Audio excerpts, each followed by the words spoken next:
दिल्ली के शाहदरा में एक युवक की हत्या। मॉर्निंग वॉक के दौरान बदमाशों ने मारी गोली, 7 से 8 राउंड फायरिंग की। दो लड़के बाइक पर गोली मारकर चले गए। ये कॉल में था। मौके पर जब पुलिस पहुंची तो पाया कि एक सुनील जैन नाम का व्यक्ति है, उसके गोली लगी है। 3-4 गोलियां लगी हैं उसको, और हमें कुछ राउंड भी मिले हैं यहाँ पर 5-6 के आसपास। तो अभी इसकी जांच कर रहे हैं। सुनील जैन की मृत्यु हो गई है। हरियाणा के रोहतक में एक शख्स की गोली मारकर हत्या, एक युवक घायल हुआ है। कार सवार बदमाशों ने फायरिंग की है। घटना में हिमांशु भाऊ गैंग से कनेक्शन का शक। उत्तर प्रदेश के बागपत में मौत का सफर। मासूम बच्चों को जुगाड़ में भरकर ले जाया जा रहा स्कूल, वीडियो सोशल मीडिया पर वायरल। तेलंगाना के यादगिरीगुट्टा के पास झील में गिरी कार, हादसे में 5 लोगों की मौत हो गई, कई लोग गंभीर रूप से घायल हुए। उधर यमुना एक्सप्रेसवे पर दर्दनाक हादसा सामने आया। ट्रक में टकराई डबल डेकर बस, हादसे में कई यात्री जख्मी हो गए। यूपी के रायबरेली में बैंक के अंदर लगी आग, शॉर्ट सर्किट बताई जा रही है। आग लगने की वजह, दमकल विभाग ने कड़ी मशक्कत के बाद आग पर काबू पाया। उत्तर प्रदेश के रायबरेली में कार सवार दबंगों ने घर में घुसकर मारपीट की। मारपीट की घटना सीसीटीवी में कैद हुई, पिटाई का वीडियो वायरल। एमपी के छतरपुर में 12वीं के छात्र ने स्कूल के प्रिंसिपल की गोली मारकर हत्या कर दी। आरोपी छात्र ने बाथरूम में जाकर प्रिंसिपल सुरेंद्र कुमार सक्सेना के सिर में गोली मार दी। मध्य प्रदेश के छतरपुर में स्कूल प्रिंसिपल की हत्या के बाद का सीसीटीवी सामने आया। हत्या के बाद डांस करते छात्र का वीडियो भी सामने आया। बांग्लादेश में एक और हिंदू मंदिर पर हमला किया गया। कट्टरपंथियों ने मंदिर में की तोड़फोड़ और आगजनी। बांग्लादेश के खगराचारी शहर में घर में घुसकर एक हिंदू महिला की हत्या कर दी गई। घर में अंदर से बरामद हुआ महिला का शव, जांच में जुटी पुलिस की टीम। बांग्लादेश में हिंदुओं पर अत्याचार पर मायावती का बयान, कहा कांग्रेस की गलती का नुकसान दलितों को उठाना पड़ रहा है। बांग्लादेश में दलितों पर हो रहा है जुल्म। पड़ोसी देश बांग्लादेश में हिंदू जो बड़ी संख्या में जुल्म जाति के वहाँ शिकार हो रहे हैं, उसमें अधिकांश संख्या उन दलितों की है, उन वीकर सेक्शन के लोगों की है, कमजोर तबके के लोगों की है, खासकर दलितों की है।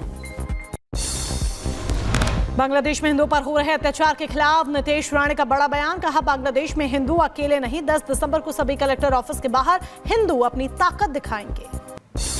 बांग्लादेश में रहने वाले हमारे हिंदू भाइयों और बहनों के लिए हम सब आवाज हिंदू बन के आवाज उठाने के लिए हम रास्ते पे उतरने वाले हैं, और बांग्लादेश में रहने वाले हिंदू भाइयों को बहनों को संदेश देंगे कि वो अकेले नहीं है। मुंबई अहमदाबाद में ईडी ने 7 ठिकानों पर की छापेमारी। मालेगांव मनी लॉन्ड्रिंग केस में ईडी ने की रेड, छापेमारी कर बरामद किया 13 करोड़ कैश। वोट जिहाद को लेकर किरीट सोमैया का बयान, कहा मालेगांव मनी लॉन्ड्रिंग केस में ईडी की छापेमारी, करोड़ों का कैश जब्त किया गया। अब तक 5 आरोपी की गिरफ्तारी, 7 आरोपी फरार। जौनपुर की अटाला मस्जिद पर विवाद, हाईकोर्ट में 9 दिसंबर को होगी सुनवाई। मस्जिद में पूजा का अधिकार देने की मांग को लेकर याचिका, हिंदू संगठन ने दाखिल की याचिका। जौनपुर के अटाला विवाद को लेकर ओवैसी का एक्सपोस्ट, लिखा इतिहास के झगड़ों में धकेलने की कोशिश, ऐसे विवादों के पीछे सत्ताधारी दल की भूमिका। वाराणसी में सीएम योगी का बड़ा बयान, कहा हमारा देश सुरक्षित है तो हमारा धर्म सुरक्षित है, और अगर हमारा धर्म सुरक्षित है तो हम सुरक्षित हैं। हमारा देश सुरक्षित है तो हमारा धर्म भी सुरक्षित है। हमारा देश सुरक्षित है, हमारा धर्म भी सुरक्षित है, हमारा धर्म सुरक्षित है, हम भी सुरक्षित हैं। वाराणसी में सीएम योगी ने स्वर्ण महामंदिर में शताब्दी महोत्सव में शामिल हुए, कहा एक कार्य खत्म हुआ तो दूसरा शुरू करना है। हर कार्य सनातन धर्म के नाम है, सनातन धर्म में सबको जोड़ने की ताकत। अकेले चुपचाप नहीं बैठ जाना है, एक कार्य पूरा हुआ तो अगले कार्य की शुरुआत कर देनी है, लेकिन हर कार्य देश के नाम, सनातन धर्म के नाम। महाराष्ट्र में विधानसभा के विशेष सत्र का आगाज, प्रोटेम स्पीकर ने विधायकों को दिलाई शपथ। सीएम देवेंद्र फडणवीस और डिप्टी सीएम एकनाथ शिंदे और अजित पवार ने ली विधानसभा में शपथ। सीएम देवेंद्र फडणवीस ने विधानसभा परिसर में शिवाजी महाराज की प्रतिमा पर माल्यार्पण किया। डिप्टी सीएम एकनाथ शिंदे और अजित पवार भी साथ में मौजूद रहे। महाराष्ट्र के डिप्टी सीएम अजित पवार को बड़ी राहत। बेनामी संपत्ति मामले में दिल्ली ट्रिब्यूनल ने दी क्लीन चिट। बेनामी संपत्तियों को ट्रिब्यूनल ने किया रिलीज। आप सरकार के खिलाफ बीजेपी ने नया नारा दिया। दिल्ली बीजेपी अध्यक्ष वीरेंद्र सचदेवा ने कहा, अब नहीं सहेंगे, बदल कर रहेंगे। तो दिल्ली की जनता इससे मुक्ति चाहती है और दिल्ली की जनता कह रही है कि अब नहीं सहेंगे, हम बदल कर रहेंगे। हमें एक बेहतर दिल्ली चाहिए, एक ऐसी दिल्ली चाहिए जो प्रदूषण मुक्त हो, स्वच्छ हो, बेहतर हो। 8 से 10 दिसंबर तक रूस के दौरे पर रहेंगे रक्षा मंत्री राजनाथ सिंह। भारत रूस अंतर सरकारी आयोग की 21वीं बैठक में होंगे शामिल। वाराणसी दौरे पर सीएम योगी आदित्यनाथ दोपहर के स्वर्ण महामंदिर में पूजा अर्चना की तस्वीरें भी सामने आई। सोने का बनेगा अयोध्या के राम मंदिर का शिखर। 15 मार्च तक पूरा होगा निर्माण कार्य। नृपेंद्र मिश्रा ने दी जानकारी। प्रयागराज में महाकुंभ मेले को लेकर जोरों पर तैयारियां। कुंभ मेले को डिजिटल और हाईटेक बनाने पर जोर दिया जा रहा। श्रद्धालुओं को बेहतर सुविधाएं देने में जुटा प्रशासन। चबू बॉर्डर पर हुए बवाल के बाद किसानों ने 8 दिसंबर तक के लिए स्थगित किया दिल्ली चलो मार्च। प्रदर्शन स्थल की ड्रोन तस्वीरें आई सामने। मध्य प्रदेश के सतना में जन समस्या निवारण शिविर में आपस में भिड़े विधायक और एसडीएम। दोनों के बीच हुई नोकझोंक, वीडियो वायरल। एटा में तंबाकू व्यापारी के गोदाम पर एसआईबी टीम का छापा। ऑनलाइन और ऑफलाइन रिकॉर्ड की जांच पड़ताल की। करीब 1 करोड़ की तंबाकू सीज की। उत्तर प्रदेश में लाउडस्पीकर को लेकर योगी सरकार सख्त। लाउडस्पीकर की आवाज की जांच के लिए चलाया गया विशेष अभियान। अवैध लाउडस्पीकर्स के खिलाफ एक्शन मोड में प्रशासन। यूपी में लाउडस्पीकर को लेकर सीएम योगी ने दिए सख्त निर्देश। कहा, सुप्रीम कोर्ट के निर्देश अनुसार लाउडस्पीकर को लेकर दिए गए आदेशों का कायदे से हो पालन। गोरखपुर के गोरखनाथ में लाउडस्पीकर की आवाज की जांच के लिए विशेष अभियान चलाया गया। मंदिर मस्जिद में लगाए गए छोटे साउंड बॉक्स आवाज बाहर जाने से रोकना प्रशासन का उद्देश्य।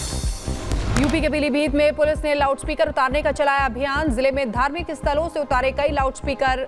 133 लाउडस्पीकर पर हुई कार्रवाई।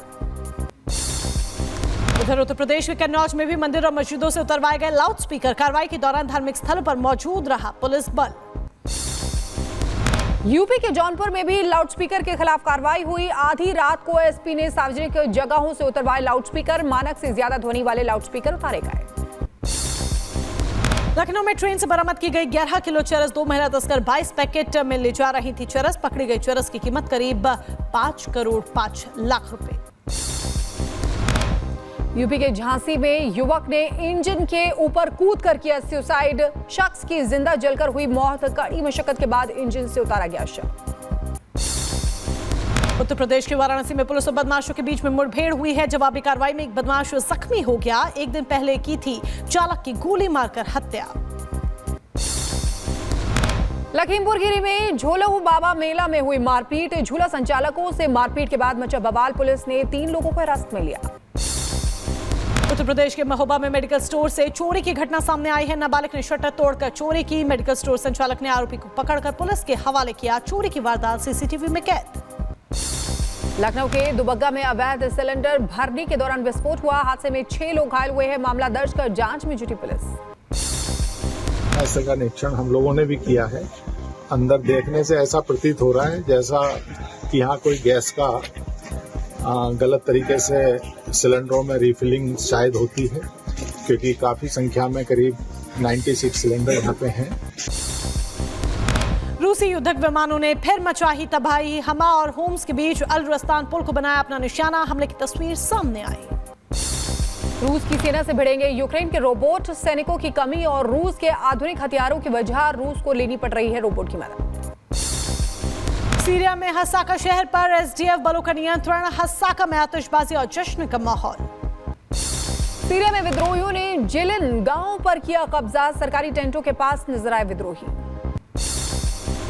सीरिया में विद्रोही बलों ने सईदा शहर पर कब्जा किया है। सैन्य उपकरणों के पास नजर आए विद्रोही सैनिक।